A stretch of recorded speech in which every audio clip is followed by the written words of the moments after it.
पाकिस्तान के डिस्ट्रिक्ट बक्कर के इलाके कहावड़ कलां में कुछ ऐसा हुआ कि जिसने पूरे पाकिस्तान को हिला कर रख दिया। कब्रों से मुर्दों को निकाल कर खाने वाली ये दो भाइयों का केस एक दिल दहला देने वाला और अनोखा केस है। From this shocking story, they have been involved in stealing dead bodies and used to kill them. क्या नाम है? मोहम्मद आसिफ।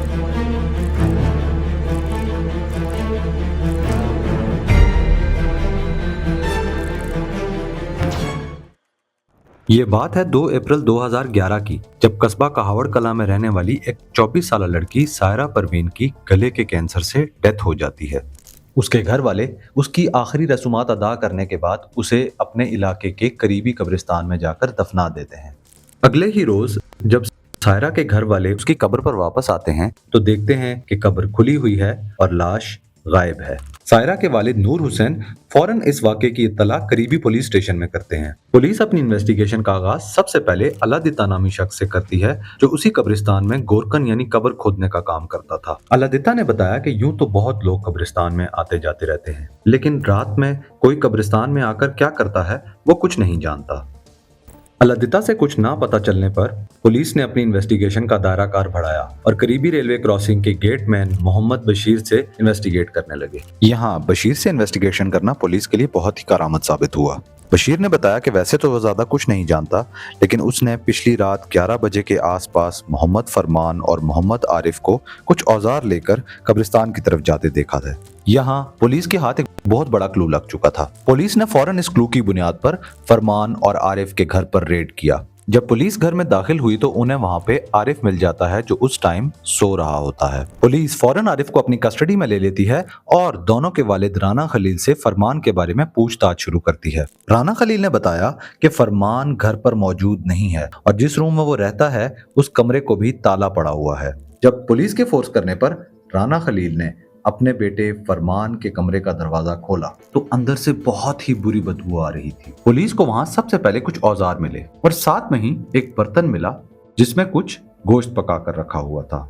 करीब ही पुलिस को फरमान की चारपाई के नीचे एक सफेद कपड़ा मिलता है, जिसको खोलने पर उन्हें सायरा बीबी की डेड बॉडी मिल जाती है, जिसकी दोनों टांगें कटी हुई हैं। पुलिस के धमकाने पे आरिफ ने फौरन अपना जुर्म कबूल कर लिया और कहा कि ये बॉडी मैं और मेरा भाई फरमान कल कब्रिस्तान से लेकर आए हैं और जो गोश्त पका कर रखा हुआ है वो सायरा बीबी के ही जिस्म के एक हिस्से को काट कर बनाया गया था। ये सुनते ही पुलिस ने आरिफ को फौरन से अरेस्ट कर लिया और फरमान की तलाश के लिए जगह जगह छापे मारने लगी।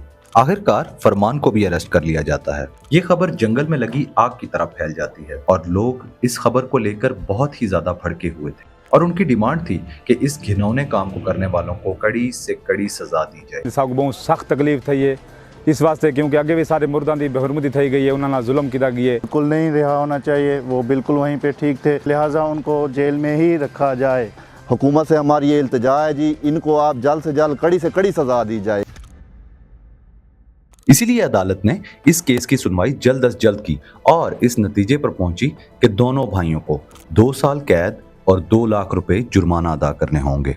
अदालत के इस फैसले से भी आवाम कुछ ज्यादा खुश ना थी। जुर्म इतना घिनौना और सजा इतनी कम, लेकिन अदालत के हाथ भी यहाँ पर बंधे हुए थे, क्योंकि उस टाइम पाकिस्तान के कानून में कैनिबलिज्म यानी इंसानी गोश्त खाने वालों के लिए कोई सजा ही मौजूद नहीं थी। आखिर 3 जून 2013 को दोनों भाई अपनी सजा काटने के बाद अपने आबाई घर वापस आ जाते हैं, जिसपे उनके इलाके के लोग बिल्कुल भी खुश नहीं थे और लोगों को अंदेशा था कि ये फिर से वही घिनौना काम दोबारा शुरू कर देंगे। आखिर वही हुआ जिसका डर था।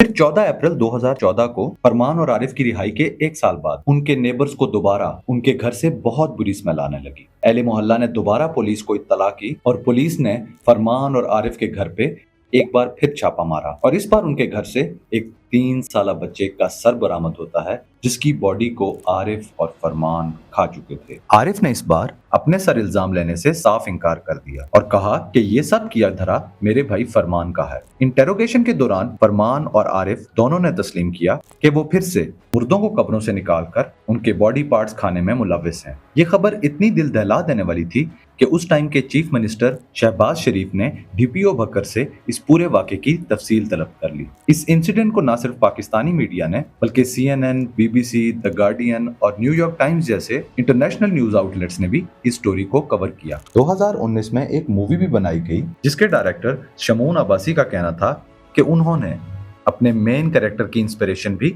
इसी वाक़े से ली और इस मूवी का नाम दुर्ज है। फरमान और आरिफ के अरेस्ट के साथ बहुत सारी थ्योरीज निकलकर सामने आई।